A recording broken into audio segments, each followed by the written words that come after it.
The Bonney Gull was one of the most unusual experimental aircraft of the 1920s.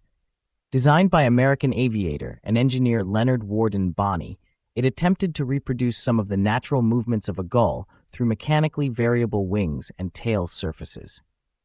Its ambitious design made it a remarkable experiment in aerodynamic control and a tragic aviation story. Leonard Bonney was an experienced pilot long before the Gull was built. Born in 1885 into a wealthy Long Island family, he learned to fly under Orville Wright's instruction in 1910 and received Fédération Aéronautique Internationale pilot license number 47. He worked as an instructor and test pilot, gained military flying experience, and participated in early American anti-submarine patrol operations during World War I. Bonney became fascinated by birds and their ability to control lift and maneuverability. He studied gulls and believed their wing geometry could inspire a more efficient aircraft.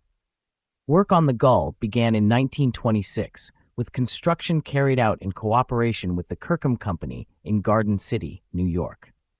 Wind tunnel experiments were conducted at MIT and the Daniel Guggenheim School of Aeronautics. The Gull's aluminum wings contained an extraordinary collection of mechanisms. Their angle of incidence could change, while the wings could also fold rearward from about 10 to 45 degrees. Variable camber was incorporated into the wing design, and differential sweep was intended to provide roll control. Large inboard flaps and movable outer wing sections served aerodynamic control functions. The tail also contained mechanisms inspired by bird movements. The aircraft was powered by a conventional 180 horsepower Kirkham radial engine. It had 2 seats, conventional landing gear, a steerable faired tailwheel, a mid-wing configuration, corrugated aluminum skin, and a distinctive streamlined cockpit canopy. The complexity of the control system created a serious unanswered question. Could one pilot reliably manage so many independently changing aerodynamic surfaces? Bonney performed an earlier short test hop that ended with damage to the landing gear. On May 4, 1928, he decided to conduct another flight himself because he had been unable to find a suitable test pilot. The Gull took off from Curtis Field on Long Island.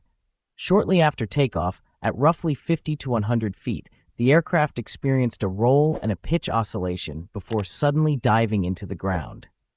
Bonney was thrown from the aircraft and suffered fatal injuries. He died after being taken to Mineola Hospital. Pathé News filmed the flight, preserving a rare visual record of the accident. The exact cause was never conclusively established. Theories included incorrect control input and the possibility that the mechanisms could not withstand the aerodynamic forces encountered in flight.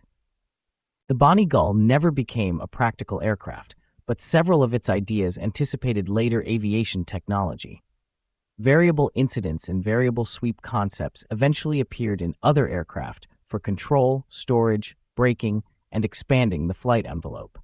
Today, the Gull survives mainly through photographs, historical accounts, and surviving film of its final flight, a remarkable record of one man's attempt to make an airplane behave more like a living bird.